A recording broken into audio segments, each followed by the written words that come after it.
listen to me, hearken to me, and they also should respond to me, and they also should have real faith in me, لَعَلَّهُمْ يَرْشُدُونَ, so that they reach the final destination of success. وَهِلَّ لَكُمْ لَيْلَةَ الصِّيَامِ الرَّفَثُ إِلَىٰ نِسَائِكُمْ. Now this very lengthy ayah, it gives final rules and regulations about the fasting in Islam. Because you know, previously in the former Muslim Ummah, there was no sahri, no eating or drinking after you said your night prayer. For example, after Isha, no eating, nothing of the sort, till the next Maghrib, when you know night starts again. So the fast covered the night as well as the day. Only for a little time between Maghrib and Isha you could eat and drink and nothing else. Here, this now fasting has been reduced to only the daytime, from the dawn to the sunset.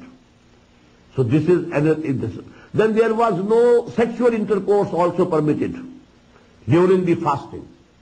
Because the night was also included in the fast, so there could be no sexual intercourse between the husband and the wife. So these things were there in as practices among the Jews. And the Muslims of Medina, they were seeing that the Psalm in the Jews has these additional limitations. So they thought that they are included in Islamic laws also. Although there was no mention of it before in the Qur'an, either to the contrary or confirming those regulations. But some people thought that it is not lawful, it is not permissible to have sexual intercourse with their wives. But still, they were doing it. So in a way, they were betraying themselves. They were doing khiyanah with their own selves. So Allah subhanahu wa ta'ala has mentioned it first in this ayah, and then, given the final rules, that this is the difference between the Psalm of Islam and the Psalm of the Jews of the previous Ummah. وَهِلَّ لَكُمْ لَيْلَةَ الصِّيَامِ الرَّفَثُ إِلَىٰ نِسَائِكُمْ. It has been declared lawful for you to have sexual contact with your wives during the nights of the fasting. The fasting is for the day, not for the night. هُنَّ لِبَاسٌ لَكُمْ وَأَنْتُمْ لِبَاسٌ لَهُنَّ.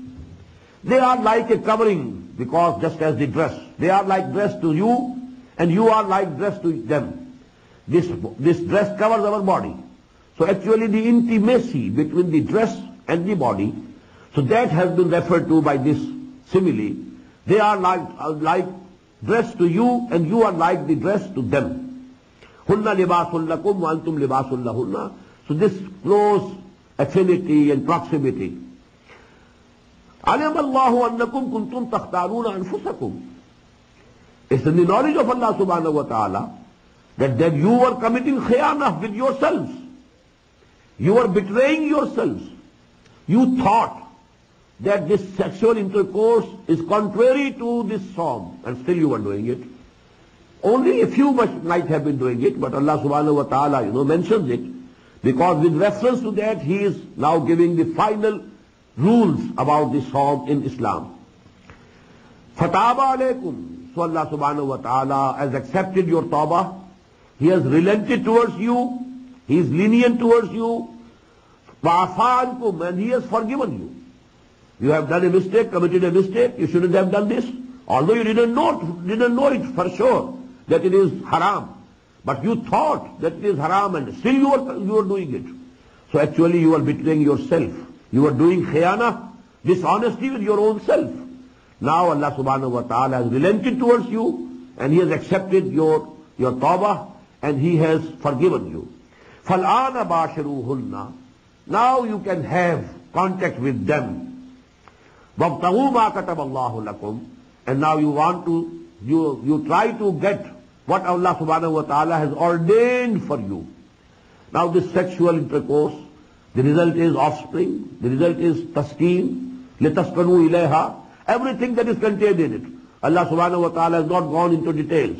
But whatever Allah subhanahu wa ta'ala has ordained for you in this contact between the spouses, you can get it, you can have it.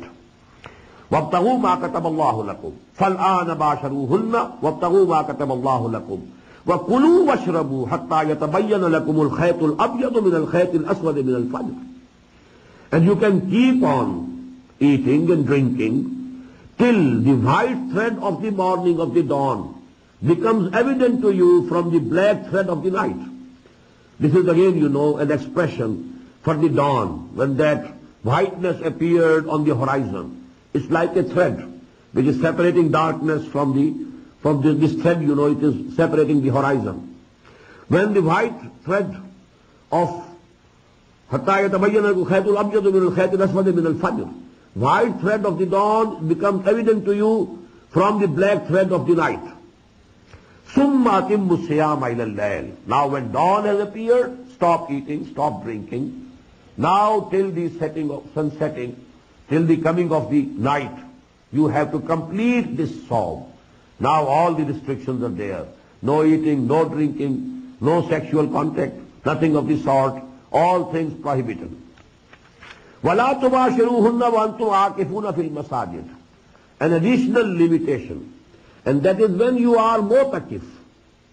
What is the i'tikaf? To confine yourself to the limits of a masjid, an area, but not the whole of masjid, where really prayers are held. Because there are additional things, amenities, they are not included in the definition of masjid. Masjid is only the place where people really bow and prostrate and where they offer their prayers. So you restrict yourself, cut off from the other worldly, your routine activities, and now you are absolutely with Allah subhanahu wa ta'ala, remembering Him, praying Him, reading Qur'an, doing whatever He has commanded to do. So all these things you can do. But you can't go out of these limits of the mosque, except when there is real need. If you have to respond to the call of the nature, you can go to the bathroom, the washroom, that's all. But otherwise, you cannot go out. So when you are mu'takif in the masajid, وَأَنْتُمْ عَاكِفُونَ فِي الْمَسَاجِد, then you